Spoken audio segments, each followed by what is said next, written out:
Hello everyone.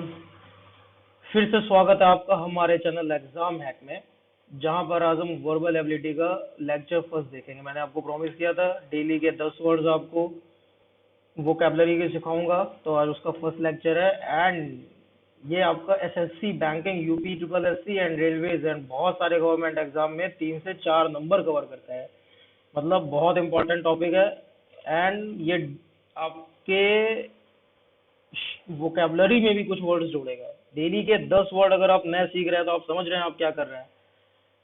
आप वो नए वर्ड दूसरे से बात करने में यूज कर सकते हैं, एंड इसी बहाने आपकी लर्निंग भी हो जाएगी और आपका पर्सनैलिटी डेवलपमेंट का भी आपका सीन हो जाएगा इसमें कि आपको नए वर्ड्स लर्न करने को मिलेंगे। चलिए देखते हैं।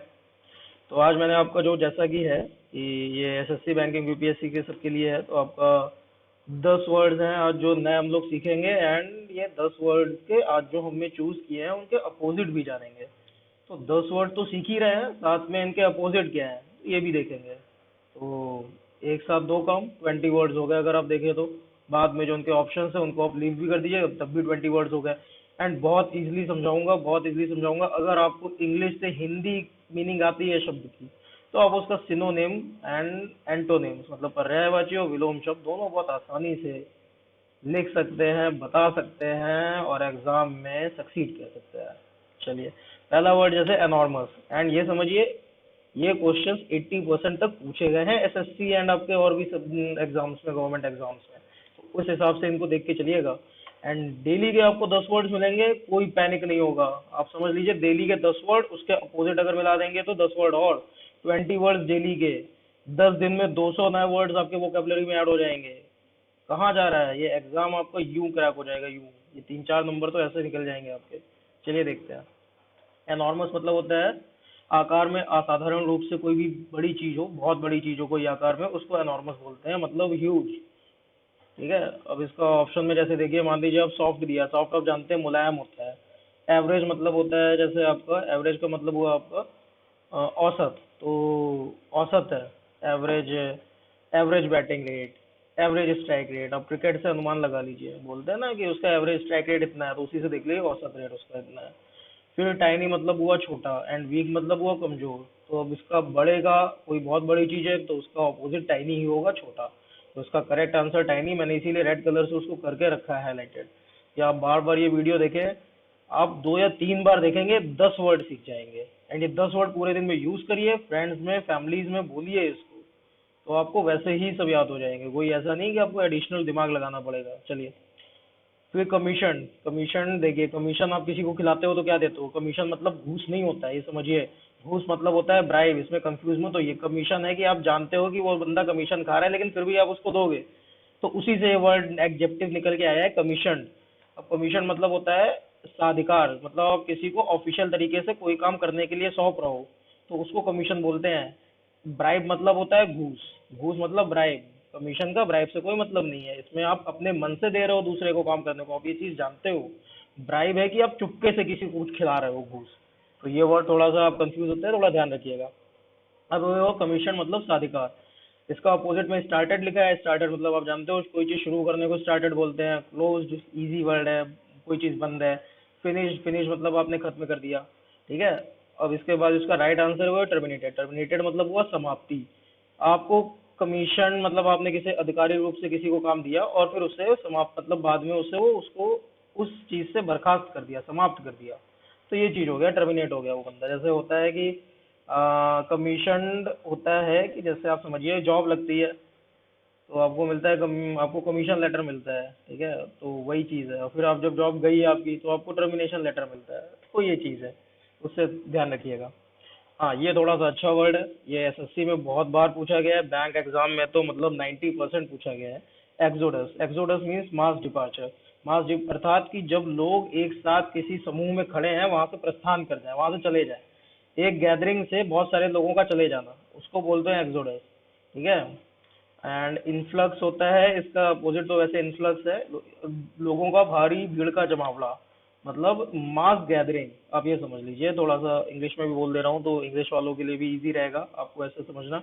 एंड हिंदी वालों के लिए मैंने इसीलिए आगे मीनिंग लिखा हुआ है उसमें, कि इन्फ्लक्स मतलब हो गया आपका मास गैदरिंग।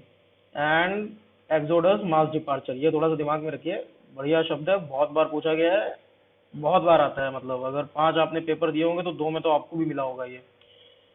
तो इसका करेक्ट आंसर है एक्सोडस का इन्फ्लक्स, मतलब इसका अपोजिट होता है इन्फ्लक्स। अब बाद बाकी के मीनिंग हम देख लेते हैं शब्दों के। होम कमिंग का मतलब वो आपका कोई आदमी घर आ रहा है कहीं से, उसको होम कमिंग बोलते हैं।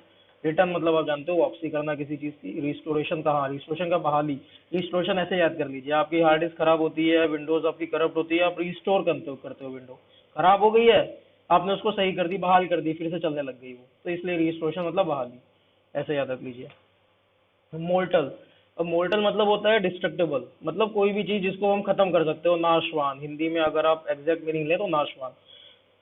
इसका आप देखिए, जैसे 4 ऑप्शंस में आपका डिवाइन है। डिवाइन मतलब होता है दिव्य, मतलब कोई दिव्य, आप समझ सकते हैं, कोई भी बहुत जैसे इस मतलब समझिए, जैसे बोलते हैं ना, ही हैज डिवाइन डेस्टिनी, या कुछ भी ऐसा वर्ड होता है, तो डिवाइन मतलब हुआ दिव्य आपका।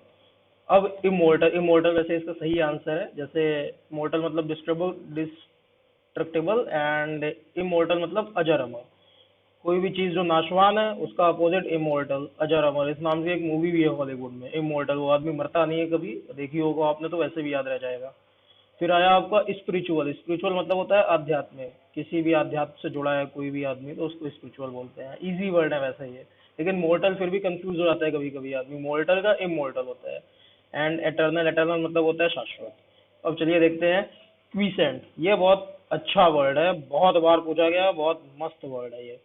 और ये समझिए क्वीसेंट मतलब होता है, जैसे आप टीवी का रिमोट हो ना, आप उसको म्यूट कर दें, तो म्यूट मतलब हो गया आपने थोड़ी देर के लिए उस चीज को बंद कर दिया, मतलब थोड़ी देर के लिए आपने उस चीज से उस चीज को हटा दिया। जैसे टीवी की आवाज आप म्यूट करते हो तो आवाज आना बंद हो जाती है, उसी तरह। अब इसका राइट मतलब ये हो गया जैसे मौन, चुप। अब ये हुआ जैसे, इसका करेक्ट वैसे आपका अपोजिट है एक्टिव। एक्टिव मतलब सक्रिय, कोई चीज एकदम आपने बंद एकदम रोक रखी है, फिर आपने उसको, जैसे ही आप उसको दोबारा बटन आपने दबाया तो आपकी वो चीज दोबारा चलने लगी, वॉल्यूम फिर से आने लगी, फिर से सक्रिय हो गई वॉल्यूम, ये चीज। डोरमैट जैसे मतलब होता है आपका निष्क्रिय। फिर आपका वीक, इसमें एक ऑप्शन है वीक मतलब जानते हो कमजोर हो गया। अनकंसर्न, अनकंसर्न, हाँ अनकंसर्न मैं आपको फिर से एक बार बता देता हूँ। अनकंसर्न मतलब होता है उदासीन। I am that boy is unconcern about his studies, वो अपने स्टडी को लेके बहुत उदास है, तो ऐसा ही है, मतलब अनकंसर्न। तो ऐसे याद रख सकते हैं, अनकंसर्न मतलब थोड़ा सा उदास हो जाना भी किसी चीज से, ये चीज। आपका छठवां क्वेश्चन है, मतलब एंड ये क्वेश्चन आप ये समझिए सारे एसएससी के एंड बैंक के ही हैं, उन्हीं से ही आए हैं, वही मैं बता ही रहा हूँ। और 10 दिन में आप 200 वर्ड सीख रहे हैं, आप समझ रहे हैं नहीं कितनी नई चीज सीख रहे हैं आप, तो इसलिए थोड़ा सा दिमाग में भी रखिए। ये नहीं कि आपने बस एक बार लेक्चर बढ़ा के देख लिया, इसके बाद भूल गए पूरा दिन, ऐसे यूज करते रहिए, बीच बीच में यूज करते रहिए ये चीजें। Culpable, involve in any any crime, कोई भी बंदा किसी चीज में इन्वॉल्व है, या कोई भी किसी भी चीज में इन्वॉल्व है जो क्रिमिनल ऑफेंस में आती है, उसको बोलते हैं कल्पेबल। अपराधिक, अपराध करना, क्राइम करना, उसको कल्पेबल बोलते हैं। अब डिफेंडेबल, डिफेंडेबल मतलब क्या हुआ, बचाओ।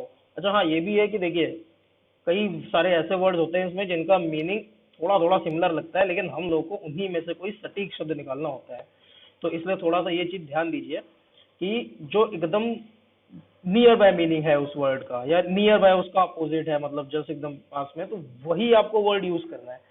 लग तो आपको बहुत सकता है कि नहीं ये भी हो सकता है वो भी हो सकता है, बट थोड़ा सा इस चीज में ध्यान देना है, इसीलिए मैं सबकी मीनिंग बता रहा हूँ आपको एग्जैक्ट। डिफेंडेबल मतलब बचाव करना। करेक्ट आंसर कल्पेबल का है ब्लेमलेस। अब ब्लेमलेस मतलब होता है निर्दोष, तो मतलब अगर कोई आपराधिक, मैंने बताया आपको, तो उसके लिए कोई बंदा, किसी बंदे ने कुछ नहीं क्राइम किया है तो वो निर्दोष हो गया, तो ब्लेमलेस मतलब निर्दोष, तो इसका ये राइट आंसर है। आगे देख लेते हैं। और केयरलेस का मतलब जैसे हो गया आपका लापरवाह, जानते हैं आप। इनरिस्पॉन्सिबल मतलब जैसे गैर जिम्मेदार, कहते हैं ना यार, जैसे टीचर्स बोलते हैं कि नहीं बहुत आपका लड़का बहुत इनरिस्पॉन्सिबल है, वो होमवर्क नहीं करके लाता है, तो ऐसे हो गया गैर जिम्मेदार, ठीक है। एंड फिर आप ये देख सकते हैं इवेसिव, इवेसिव, इसको इवेसिव भी बोलते हैं, कई जगह प्रोनाउंस करते हैं, वैसे इसका करेक्ट प्रोनाउंसिएशन इवेसिव है, ठीक है। इवेसिव जैसे कि होता है कि कोई भी वर्ड हो उसका कई जगह अलग तरीके से प्रोनाउंस किया जाता है, तो इसका एग्जैक्ट प्रोनाउंसिएशन वैसे इवेसिव है। Now the thing is, evasive मतलब होता है डिसऑनेस्ट। डिसऑनेस्ट आप सब जानते हैं, जैसे ही डिसऑनेस्ट आ गया तो आपको पता चल गया कि हाँ इसका ऑपोजिट क्या होगा, बट अभी तक इवेसिव लिखा था तब आप सोच रहे होंगे कि नहीं यार इवेसिव है क्या है वर्ड ये, तो ये थोड़ा देखिए, इवेसिव मतलब होता है कपटपूर्ण। जो हिंदी मीडियम से है, जिन्हें नहीं आ रहा है समझ में, उसके लिए मैं पूरी मीनिंग आपको बता रहा हूँ। इसमें इवेसिव मतलब है कपटपूर्ण। अब देखिए, डिसऑनेस्ट से आप समझ गए होंगे कि नहीं। फ्री का मतलब जैसे हो गया कि फ्री, आप समझ रहे हैं, फ्री निःशुल्क होता है, कोई चीज फ्री मिलती है सभी को, एकदम कॉमन वर्ड है। इसका करेक्ट आंसर है ऑनेस्ट, हाईलाइटेड है रेड से, ऑनेस्ट है इसका करेक्ट आंसर। लेकिन अब आप ये कब समझे, जब आपको पता चला कि इवेसिव मतलब डिसऑनेस्ट होता है, तब आप समझे कि ऑनेस्ट है। लेकिन तो इसलिए वर्ड को थोड़ा सा रिमेम्बर कर लीजिए एंड यूज करिए, बोलने में यूज करिए किसी से, पूरे दिन में 2-3 बार, अपने आप याद हो जाएगा। इवेसिव इवेसिव इवेसिव बोलेंगे, याद हो जाएगा अपने आप। ऑनेस्ट, ऑनेस्ट मतलब हो गया आपका ईमानदार।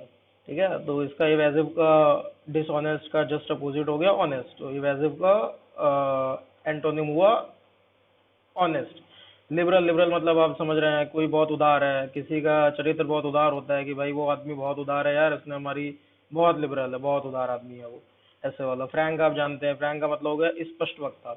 अब देखिए थोड़ा सा ये होता है कि क्लेवर और फ्रैंक में अंतर होता है, ये चीज समझिए। फ्रैंक मतलब हुआ हर चीज को स्पष्ट तरीके से बोलने वाला। और कभी कभी हम लोग इसको मिसअंडरस्टूड कर जाते हैं क्लेवर के उसमें, कि यार क्लेवर है, बहुत क्लेवर है मतलब चालाक है। चालाक, कनिंगनेस अलग चीज हो गई। फ्रैंक मतलब सीधे से कि हाँ यार फ्रैंक है, मतलब जो भी चीज है वो बोल देता है सामने। फ्रैंक है, डरता नहीं है किसी भी चीज से, बोल देता है, स्पष्ट बात बोलता है भाई, तो वो फ्रैंक हो गया। तो इवेसिव, मैंने जो मेन है इसमें जो आता है वर्ड, वो आता है इवेसिव, इसका मतलब होता है ऑनेस्ट। ठीक है, जैसे अभी आपका 8वां क्वेश्चन है, स्टबन। स्टबन, क्लेमेंट, अगर मैं आपको इसको मीनिंग बताऊं तो आप फिर कहेंगे यार क्लेमेंट भी हार्ड है। चलिए तो हिंदी इसका मतलब सीधे समझिए। स्टबन मतलब होता है हठी, कोई आदमी बहुत जिद्दी है, हठी है, नहीं यार यही है, हट है उसका कि नहीं हम यार, क्या कहते हैं, आज हमें आप पे जाना है तो जाना ही है, चाहे कुछ भी हो जाए, हट है उसकी ये चीज कि नहीं यार ये करना है तो करना है। जैसे बहुत होता है ना कि यार मेरे पिताजी बहुत स्टबन है, मतलब बहुत हठी है, जो कह दिया ऐसे वाला हो गया। तो उस तरह से याद करिए कि अब सभी के पिताजी बहुत स्टबन होते हैं, आदमी सभी लड़के को यही लगता है कि नहीं यार मेरे पिताजी सब बहुत स्टबन है। तो उस तरह से देखिए इस चीज को। इसका, हाँ इसका अपोजिट देखिए, पाइलेबल हो गया। अब हटी है मतलब एकदम बिल्कुल हट है कि भाई, है उसे लचीला कि हाँ भाई थोड़ा सा अपना, पिताजी लचीला। पाइलेबल मतलब हल्का सा कि लचीला, कि ठीक है, इतना ज्यादा वो नहीं, लचीला है, इसको जैसा जो कहे तो समझ जाता है, मतलब मान जाता है, पाइलेबल ऐसे। अब आपका हेट मतलब आप सब जानते हैं, नफरत करना। अप्रिशिएट मतलब होता है आपको सराहना करना, आप किसी के अप्रिशिएट मतलब अप्रिशिएशन लेटर मिलता है प्रिंसिपल की तरफ से। बच्चा अच्छा करता है तो पेरेंट्स जाते हैं, टीचर कहता है, अप्रिशिएट करता है बच्चे को। आप कभी असेंबली में आपको अप्रिसिएशन मिला होगा, आप कभी स्कूल असेंबली में खड़े हुए अप्रिसिएशन मिला आपको टीचर से, कि भाई बहुत अच्छा काम किया इस लड़के ने, तो अप्रिशिएट किया, सबने उसको सराहना की। हैप्पीनेस मतलब आपका समझ ही रहे हैं कि हैप्पीनेस मतलब खुशी। फिर आपका हो गया वर्चू। वर्चू मतलब होता है क्वालिटी, किसी भी चीज की क्या क्वालिटी है, मतलब क्या गुण है उसका, उसको वर्चू बोलते हैं। अब जस्टिफाई मतलब हो गया आपका औचित्य साबित। जस्टिफिकेशन आप जानते हैं या, आप नॉर्मल आपने सुना होगा, मतलब जैसे वकील होता है, कोई भी अपना स्टेटमेंट देता है तो उसको जस्टिफाई करता है, मतलब कि हाँ वो औचित्य स्टेटमेंट है, तो उसको एकदम उसने साबित कर दिया वहां पे कि ये सही है स्टेटमेंट मेरा। तो जस्टिफिकेशन से जस्टिफाई आप समझ सकते हो। क्राइम हो गया कि आपने भाई कोई अपराध किया है। विकेटनेस, अब इसका अपोजिट विकेटनेस है। विकेटनेस क्यों? क्योंकि क्वालिटी मतलब गुण, और विकेटनेस मतलब हो गया अवगुण या दुराचरण। तो वही चीज हो गया कि गुण, अवगुण, दुराचरण और गुण। तो इसका वर्चू का अब आपको मीनिंग पता चला कि क्वालिटी तो आप समझ गए, विकेटनेस। फ्रॉड मतलब जैसे आपका हो गया, आप जानते हैं, धोखा, छल, तो ये हो गया आपका फ्रॉड। फिर आपका आता है ये एब्सर्ड। एब्सर्ड मतलब होता है इनरेलीवेंट, कोई भी बेकार की चीज, मतलब उसी को आप बोलो कोई भी बेकार की चीज, बेतुकी बात। ठीक है, बेतुका, एग्जैक्ट मीनिंग इसका बेतुका, बेतुकी बात, उसको आप एब्सर्ड बोल दोगे। अब इसके आंसर में दिया है वीकनेस। वीकनेस मतलब हो गया कमजोरी, जानते हो आप। रेंटलेसनेस मतलब आपका ये हुआ दयाहीन। रेलेंटलेस होता है, रेलेंटलेस, सॉरी प्रोनाउंसिएशन में दिक्कत हो गई, दयाहीन। मेलनकॉली, मेलनकॉली मतलब आपका होता है उदासी। ठीक है, अब इसका एग्जैक्ट अपोजिट है एब्सर्ड का, रीजनेबल, क्योंकि एब्सर्ड मतलब बेतुका और रीजनेबल मतलब उचित। बेतुकी बात और कोई उचित बात करना, इस तरह से समझो कि यार वो बंदा बहुत बेतुकी बात करता है। He talks absurd each and every time, तो वो बेतुकी। And reasonable, you are talking reasonable on this thing, तो आप अच्छे उचित बात कर रहे हो। तो ये आपका आज का लेक्चर हुआ। प्लीज सब्सक्राइब करिए, प्लीज सब्सक्राइब करिए, एंड प्लीज आप बेल आइकन दबाइए। तो नेक्स्ट लेक्चर आपको फिर से ये 10 वर्ड्स मिलेंगे, एंड इसके साथ में कुछ आपको और नए लेक्चर्स देखने को मिलेंगे। Thank you everyone.